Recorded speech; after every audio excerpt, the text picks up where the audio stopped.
story out there that, his family's being sued by, and people are saying, well, did Duke know all this?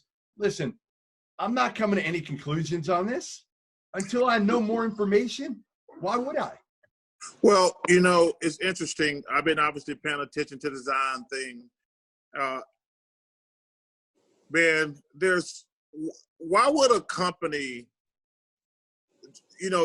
go to an 18-year-old kid and try to get him to sign? I mean, obviously we knew Zion was going to be a star, but man, there's so many people trying to get in your pocket. Like this company, they should be held like, why are y'all trying to sign an 18-year-old kid? That drive. I mean, I know he's gonna make a lot of money in the future, but you should not be able to sign an 18-year-old should not be able to sign a contract with some company. Period.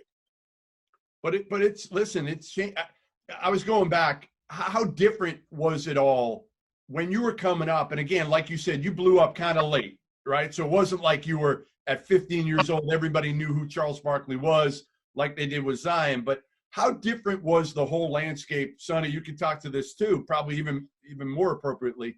How different was the landscape of recruiting then with some of the restrictions that are on now? And was it dirtier then? I think it has always been recruiting with a scholarship has never been the right statement to make. Somewhere along the line, every kid at every school has received something. And I think the best thing to do is, if say you were involved in recruiting years ago, base it on need, not what they want.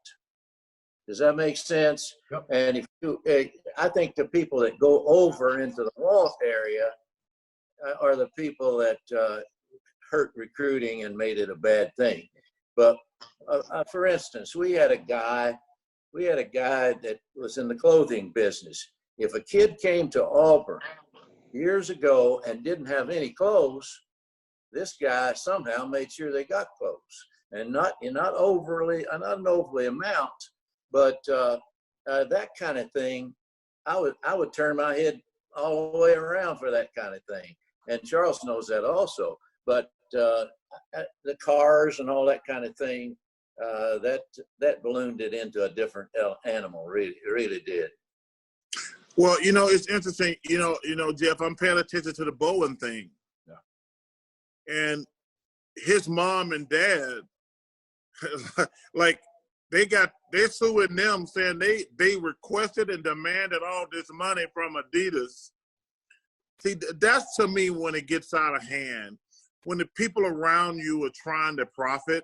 Listen, God rest my mother and grandmother's souls, but ain't nowhere in the hell they would ever said, hey, my son ain't coming to your school unless you give him X amount of money. And when I'm reading about the Bowen kid, his dad has said, no, you got to give us X amount of money or he ain't coming to your school. That's what bothers me about the whole thing. Because I've said this, I think that they should be able to borrow money from an agent. That would help a level playing field. No. Yeah, like say if I want to, because kids are leaving school because they don't have any money. Well, let's say you went to a small school and you want to stay. Say, hey, let me borrow money from an agent. I'm gonna pay him back.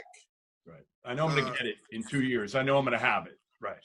Yes, but like the way and first of all, the NCAA, they full of crap too. Listen, some of this stuff they've been doing, going back, suspending guys for getting too many sneakers. Right. Ridiculous. Suspending guys for having lunch with somebody. Playing in pro-ams, playing in a summer game. Come on. Yeah. Mark Emmert has got to grow up and realize, like, wait, I'm just spending a guy, like the kid who's probably going to be a top 3 or 4 pick, Wiseman. Yeah. Like Penny lent him $5,000 like 7 years ago. I'm like, wait, this guy's going to be a top 10 pick. He's going to be great for college basketball. And y'all going to suspend him. And then the kid's like, screw it. And right. you see what's happening now. These kids, and I hate the fact that they're going to the G League. Yeah, I do too. I think it'd be great for these kids to go to college. Because you think about this. Look how much money Zion made for 6 months in college. You know, and this kid and people. See, this is why I always laugh. People don't have a clue about money. It's like, well, this kid got $500,000. I said, he did.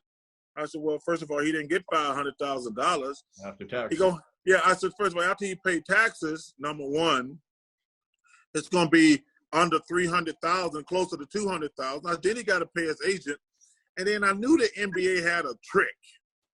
I knew the NBA. I said, wait a minute, the NBA, they got a trick going on somewhere, trying to get these kids to come to the G League. Number one, number two, and number three. You notice they didn't release them other two guys' salary. They made a big deal when they was giving the one kid $5. Yeah, it's like $250. So yeah, so he's going to make, you know, Isaiah Tyler makes like $150 clear.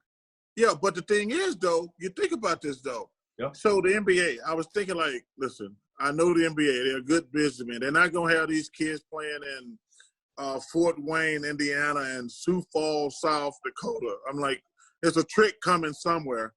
And then they're gonna start a different select team in LA and have guys who are high profile play in LA. I'm like, that explains it. But that makes it even worse because number one, they're gonna have all these other quote guys who ain't never gonna touch the NBA playing these small teams.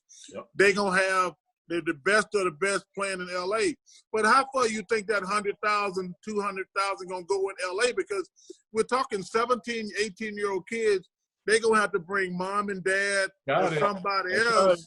Yep. And I'm like, wait, that 500,000 is gone